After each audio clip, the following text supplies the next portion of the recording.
नमस्कार, जय हिंद दोस्तों। मैं महेंद्र कुमार। चलिए आज देखते हैं आज की क्लास में। आज शब्द के बारे में जानते हैं। सबसे पहले पढ़ेंगे शब्द क्या है, शब्द की परिभाषा क्या है।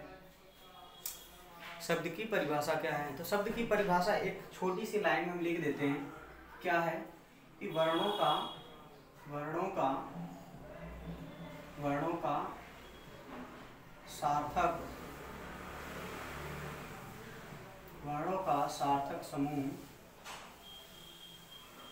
सार्थक समूह शब्द कहलाता है। शब्द कहलाता है। शब्द के मुख्यतः दो प्रकार होते हैं। अगर भेद देखे जाए इसके तो कितने भेद हैं, इसके मुख्यतः दो भेद बताए गए हैं। एक कहलाता है कि सार्थक शब्द और दूसरा कहलाता है निरर्थक शब्द।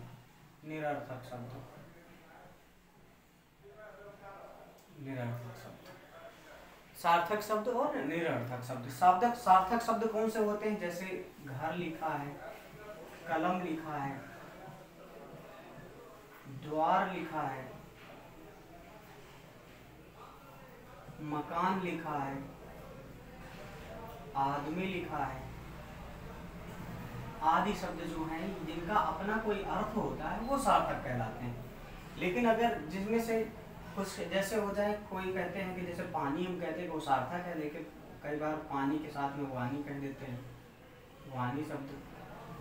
कपड़ा के साथ वपड़ा कह देते हैं, तो वपड़ा शब्द क्या है, हमारा निरर्थक शब्द है। ठीक है। जल बल होता है तो बल क्या है, ये भी निरर्थक शब्द है। इस प्रकार के जो आदि शब्द होते हैं, हम कह सकते हैं कि जिनका कोई अपना अर्थ नहीं होता, वो हमारे शब्द कैसे होते हैं, निरर्थक होते हैं। ठीक है।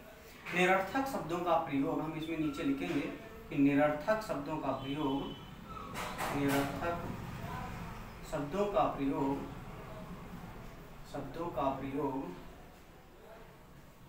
हम वाक्य शुद्धि में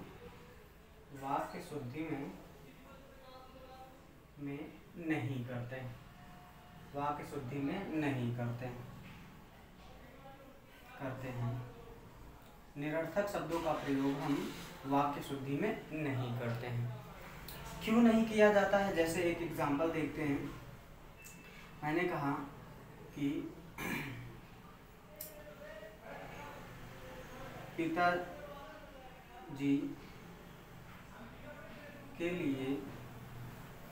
पिताजी के लिए पानी वानी पीने को दो।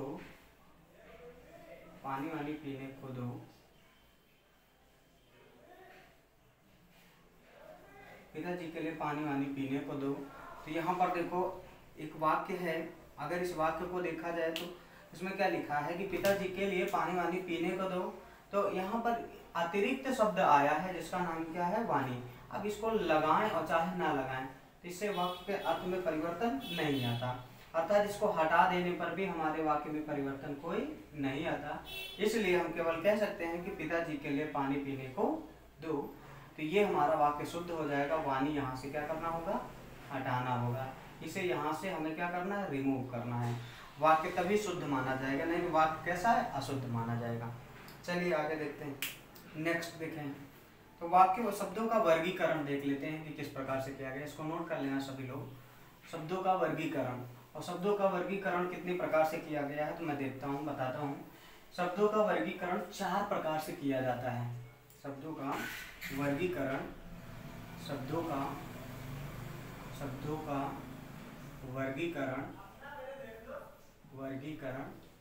4 प्रकार से किया जाता है। 4 प्रकार से किया जाता है। कैसे भाई, शब्दों का वर्गीकरण किन किन प्रकार से किया जाता है, 4 प्रकार से। कौन कौन से, जरा देख लेते हैं। सबसे पहला जो है, शब्द कहा जाता है कि बनावट या रचना के आधार पर शब्द कैसा होगा। पहला वर्गीकरण है बनावट के आधार पर। बनावट या निर्माण या संरचना या रचना केवल कह सकते हैं कि रचना के आधार पर शब्द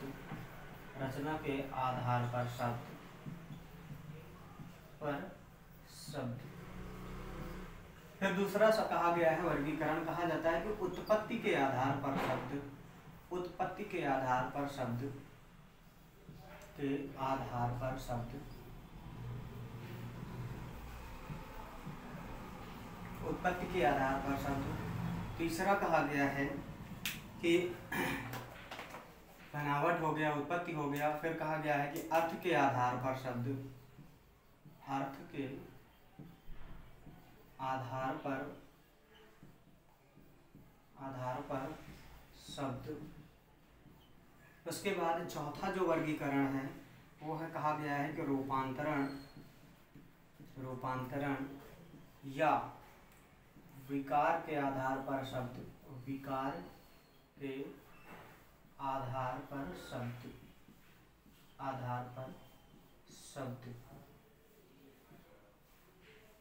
तो हमने क्या देखा कि बनावट के आधार पर या रचना के आधार पर शब्द, फिर उसके बाद हमने पढ़ा कि उत्पत्ति के आधार पर शब्द, फिर हमने पढ़ा कि अर्थ के आधार पर शब्द, फिर हम देख रहे हैं कि रूपांतरण या बनावट के आधार पर शब्द। तो कितने प्रकार के बताए गए हैं? ये बताए गए हैं 4 प्रकार से वर्गीकरण किया गया है। तो अब सभी के अलग अलग वर्गीकरण किया गया है, तो सबके आधार पर अलग अलग होंगे। तो इसके आधार पर शब्द कितने प्रकार के होते हैं? 3 प्रकार के शब्द होते हैं। अर्थात रचना और बनावट के आधार पर शब्दों के प्रकार कितने हैं? 3। अगर उत्पत्ति के आधार की बात पर करें तो कितने प्रकार के होते हैं? 4। और अर्थ के आधार पर यदि हम बात करें तो शब्द होते हैं 3 प्रकार के। और यदि हम विकार या रूपांतरण के आधार पर शब्द की बात करें तो ये होते हैं 2 प्रकार के। अर्थात इन सभी के आधार पर वर्गीकरण किया गया है। तो शब्द के देखो कितने रूप निकल के आए हैं। बनावट या निर्माण के आधार पर शब्द 3 प्रकार के, उत्पत्ति के आधार पर शब्द 4 प्रकार के, अर्थ के आधार पर शब्द 3 प्रकार के और रूपांतरण के आधार पर शब्द 2 प्रकार के होते हैं। चलिए हम एक एक करके देख लेते हैं कि किस प्रकार के होते हैं भाई। तो सबसे पहला हम देख रहे हैं कि बनावट या निर्माण के आधार पर शब्द, और इसके आधार पर शब्द 3 प्रकार के होते हैं। कौन कौन से? सबसे पहला कहा गया है रूढ़ शब्द, रूढ़ शब्द, रूढ़ शब्द कहा गया है। दूसरा कहा जाता है कि यौगिक शब्द। कौन सा शब्द? यौगिक शब्द, यौगिक शब्द। तीसरा है योग रूढ़ शब्द, योग रूढ़ शब्द, योग रूढ़ शब्द। चलिए देखते हैं योग रूढ़ शब्द कौन कौन से होंगे। तो रूढ़ शब्द कौन से होते हैं और यौगिक शब्द कौन कौन से होते हैं, योग रूढ़ शब्द कौन कौन से होते हैं, इन सभी का एक एक करके विवरण देखते हैं। सबसे पहले बात करेंगे रूढ़ शब्द की। रूढ़ शब्द है क्या? रूढ़ की बात करें तो रूढ़ का मतलब होता है जो ना तोड़ा जा सके, जो ना टूट सके। अर्थात हम कह सकते हैं कि वह व्यक्ति, कई बार रूढ़िवादी विचारधारा के व्यक्ति भी होते हैं जिनके बारे में हमने अक्सर सुना है कि रूढ़िवादी विचारधारा के व्यक्ति वे व्यक्ति होते हैं जिनकी विचारधारा कभी जल्दी बदलती नहीं, उनके विचार एक पर अडिग होते हैं। अर्थात हम कह सकते हैं कि वे शब्द होते हैं, रूढ़ शब्द वे शब्द जिनको तोड़ना कठिन हो जाता है, अर्थात जिनको तोड़ा नहीं जा सकता। वे शब्द लिखेंगे इसमें, वे शब्द जिनको विभाजित नहीं किया जा सकता, विभाजित नहीं किया जा सकता, विभाजित नहीं किया जा सकता। कैसे? कौन कौन विभाजित? कौन? जैसे आपको पता होना चाहिए, शब्द लिखा है जल, इस शब्द को तोड़ा नहीं जा सकता। जैसे शब्द लिखा है आज, इस शब्द को तोड़ा नहीं जा सकता। शब्द लिखा है कल, इसको तोड़ा नहीं जा सकता। घर लिखा है, कमल लिखा है, आदि शब्द हैं जिनको तोड़ा नहीं जा सकता। चलिए देखते हैं अगला यौगिक शब्द, कि वे शब्द जिनको आसानी से विभाजित किया जा सकता है। इसमें लिखेंगे कि वे शब्द जिनको आसानी से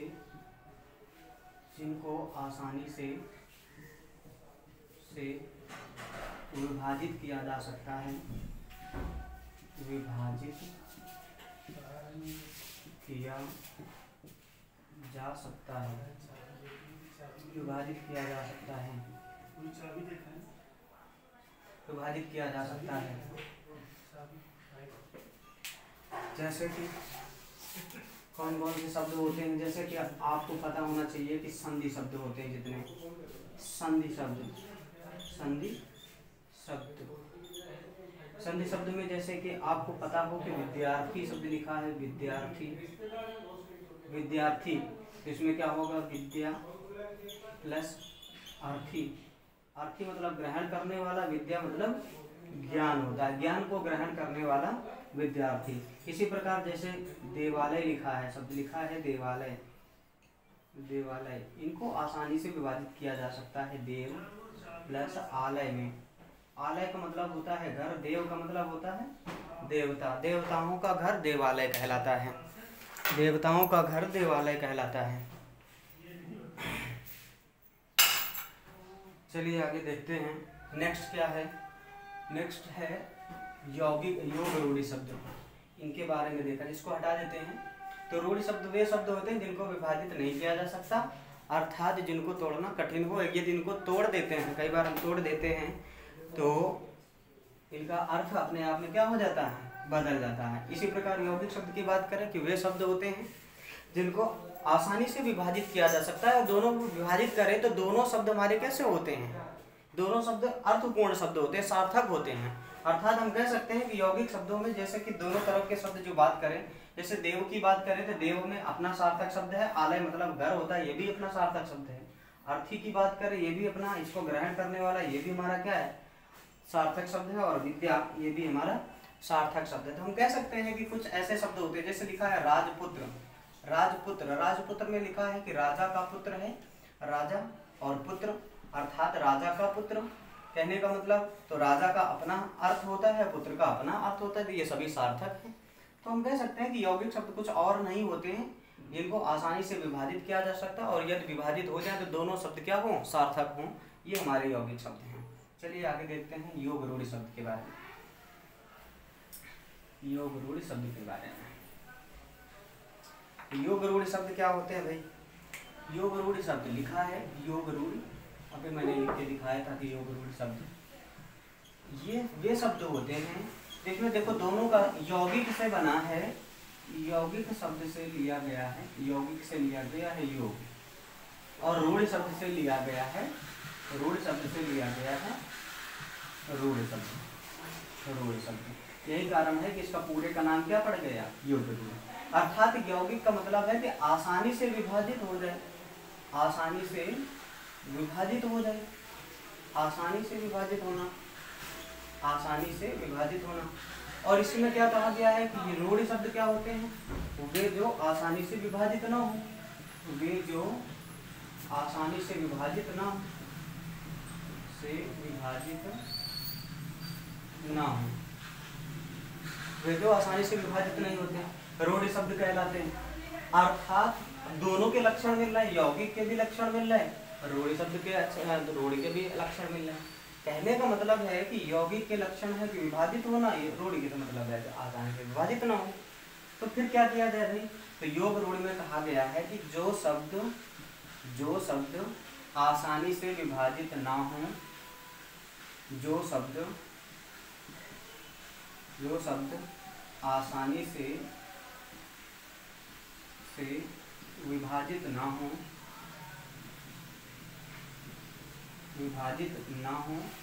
किंतु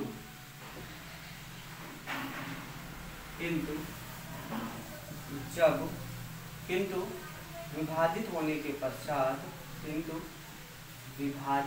होने के पश्चात अपने से जुड़ा हुआ अन्य अर्थ प्रकट करते हैं, अन्य अर्थ प्रकट करते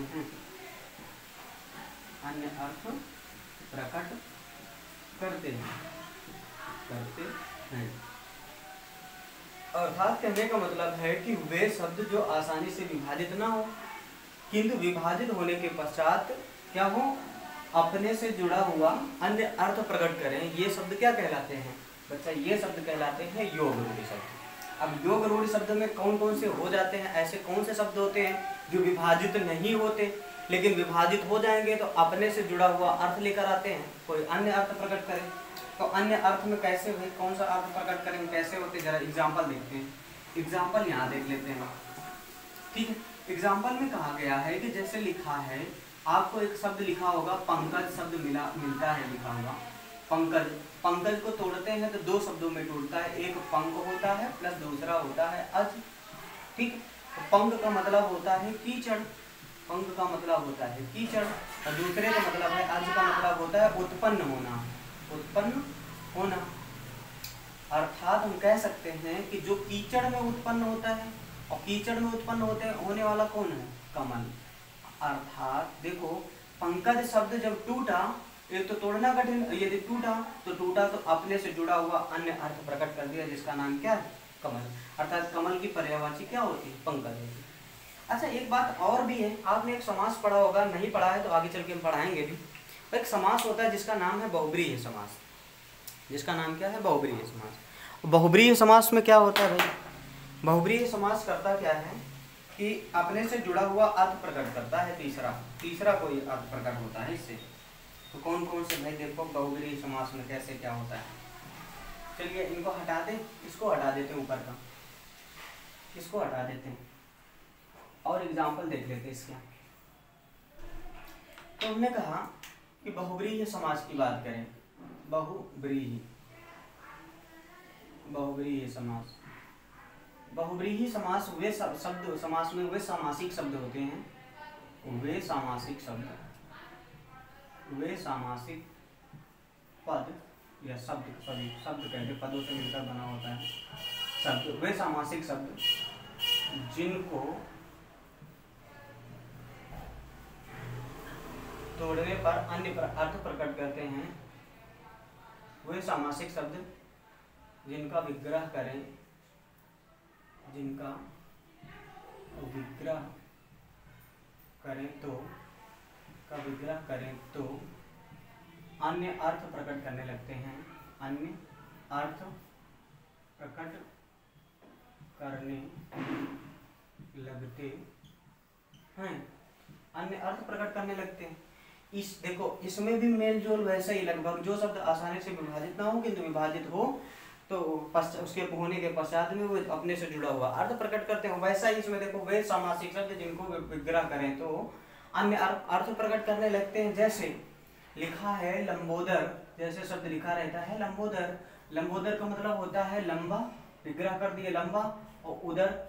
अब विग्रह दोनों का अगर हमने देखा जाए तो लंबा उदर किसका होता है, गणेश जी का। और देखो तीसरा अर्थ अलग प्रकट कर दिया, गणेश जी लेके आ गया। इसी प्रकार जैसे मैं कहूँ चंद्रशेखर, शब्द लिखा है चंद्रशेखर, तो चंद्रशेखर, शेखर, देखो चंद्र का मतलब क्या होता है, चंद्रमा, और शेखर का मतलब होता है शिखर में, किसके, जिसके शिखर में क्या हो, जिसके शिखर में कौन विद्यमान हो, चंद्रमा। और किसके शिखर में चंद्रमा विद्यमान होता है, किसके शिखर में चंद्रमा विद्यमान होता है, तो ये होता है बच्चा भगवान शंकर के। अर्थात इनके लिए हमने एक अर्थ कौन सा दे दिया, वो है भगवान शंकर का नाम क्या, शिव। हम कह सकते हैं कि इसका मतलब क्या है, शिव की बात कर रहे हैं। ऐसे ही बच्चा मंदोदरी एक शब्द होता है, मंदोदरी शब्द। और मंदोदरी शब्द क्या होता है, इसमें विग्रह करेंगे तो मंद होगा और प्लस उदर होगा। अब मंद मतलब धीमा होता है, उदर मतलब पेट। अब पेट किसी का धीमा या तेज थोड़ी नहीं होगा, कहने का मतलब है कोई कम खाता होगा, कोई ज्यादा खाता होगा। अर्थात कम खाने वाली स्त्री मंदोदरी का मतलब रावण की पत्नी थी, रावण की पत्नी। और इसका मतलब होता है, ये एक शब्द क्या है, मंदोदरी, जब जिसका मंद उदर हो, जिसका उदर मंद हो अर्थात पेट धीमा हो। धीमा कहने का मतलब है कि छोटा हो, अर्थात कम खाने वाली स्त्री। ज्यादातर ये पूजा पाठ में लगे रहते थे, जितना रावण अत्याचार करता था उतना ही ज्यादा उनकी पत्नी की पूजा पाठ करती थी। चलिए देखते हैं आगे। तो ये सारे शब्द, अब हम इस प्रकार से इस निष्कर्ष में आए हैं कि योग रूढ़ि शब्द में कौन कौन से शब्द आते हैं, योग रूढ़ि शब्द में कौन कौन से शब्द आते हैं, बहुब्रीहि समास के शब्द आते हैं। बहुब्रीहि समास के शब्द आते हैं, बहुब्रीहि समास के शब्द आते हैं। तो ये स्पष्ट रूप से आपको सबको क्लियर हो गया होगा ये क्या है। ठीक है, चलिए आगे देखते हैं। तो हमने देख लिया है कि रचना एवं बनावट के आधार पर शब्द 3 प्रकार के होते हैं। एक शब्द होता है रूढ़, दूसरा होता है यौगिक और तीसरा होता है योग रूढ़ शब्द। क्लियर? चलिए आज के क्लास बस इतना ही, फिर आगे देखते हैं अगले नेक्स्ट क्लास में। जय हिंद दोस्तों, पुनः मिलते हैं आगे, अगला वर्गीकरण करेंगे कि उत्पत्ति के आधार पर शब्द कितने प्रकार के होते हैं, इन पर डिस्कस करेंगे। चलिए नमस्कार, जय हिंद।